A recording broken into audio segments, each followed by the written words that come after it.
Welcome to another episode of Ask Forza. We had a question pop in terms of how do you know when to try a horse on a different surface? So we want to jump into that.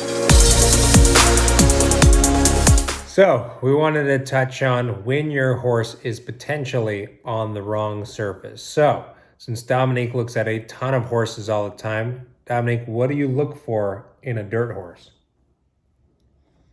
I look for a really solidly built, strong horse. What I tend to see is the turf horses are a little bit lighter in frame, stature, and bone. And I would attribute that to the fact that they tend to run on the top of the surface of the grass, whereas a dirt horse has to have the strength to power through it and propel themselves that way. I've also seen a lot of horses that are turf horses with a sickle hock. The hind leg on dirt horse is usually a lot more straight, and I think that just helps them have a better engine to push off of. But that's generally what I tend to look for. So she's correct. In terms of conformation, those are the biggest things that you look for when you're looking at dirt versus turf. Every now and again, a horse might completely throw you off. There's a horse that a client of ours has, Daily Double Racing, has a horse called Saratoga Flash. If you pulled him out of a stall, he looks like a dirt horse. He breezes very well in the dirt, but he absolutely loves the grass and runs phenomenal on it, and is probably much better on turf than he is on dirt. So every now and again, they will fool you. However, most dirt horses have they have a little bit more of an upright shoulder. They're pretty strong in terms of musculature, in terms of what we call substance. There's more bone, there's more strength. They have more of an upright hind leg because they need to generate speed. More of an upright hind leg is more of a fast leg on a horse.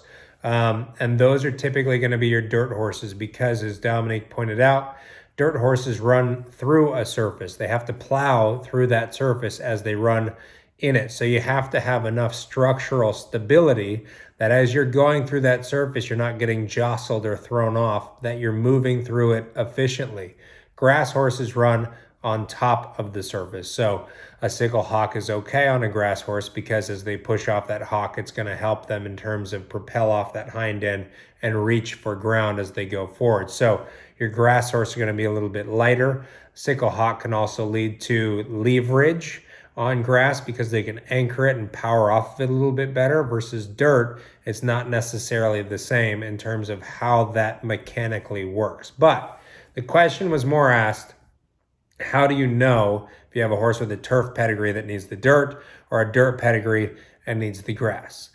The biggest thing is to watch them in the morning and see how they move over that surface in a breeze. You can see, once you've trained your eye enough, how many horses move inefficiently in a breeze. So you can actually really see it. It's glaring when you put a dirt horse next to a grass horse. The grass horse has to work harder to keep pace with that dirt horse because their stride becomes inefficient in comparison to that dirt horse. So they also look like they're struggling a lot more. Like they look like we call it spinning their wheels, but it looks like they're just kind of running on an ice skating ring. Like when they push with their hind legs, they're not getting the traction. So they're just not having the strength to push off. A lot of times as well, you tend to see a higher knee action as well.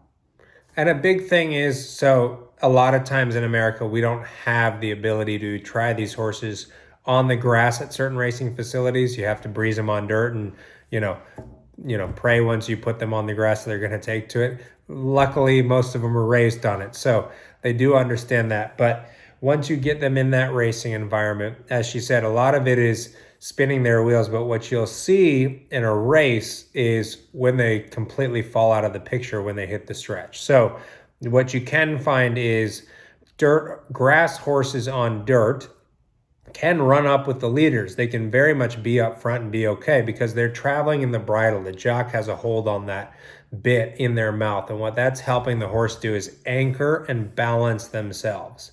And while they're being balanced by that rider while getting the help from being in the bridle, they can travel over that surface more efficiently.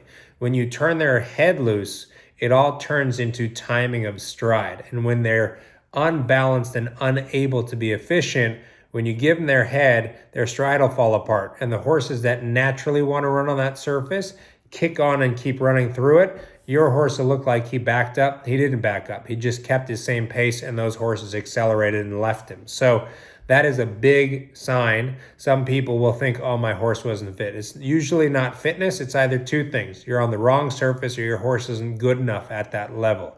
But if your horse has performed previously and all of a sudden he's stepped up in competition, he's getting left, he's just not good enough. But when it's a situation of you ran the horse, as the horses hit the stretch, left him, try him on the turf, because sometimes now that horse is traveling comfortably in the bridle throughout, and when they start powering through that stride as they hit the stretch, you'll see a different horse when they turn for home. So that's what you can see from a racing angle. From a training angle, you're looking for horses who might not look comfortable in their works in terms of when they're breezing on the dirt, or over having to work twice as hard when upside another horse. That's another thing. And then you look at the physical.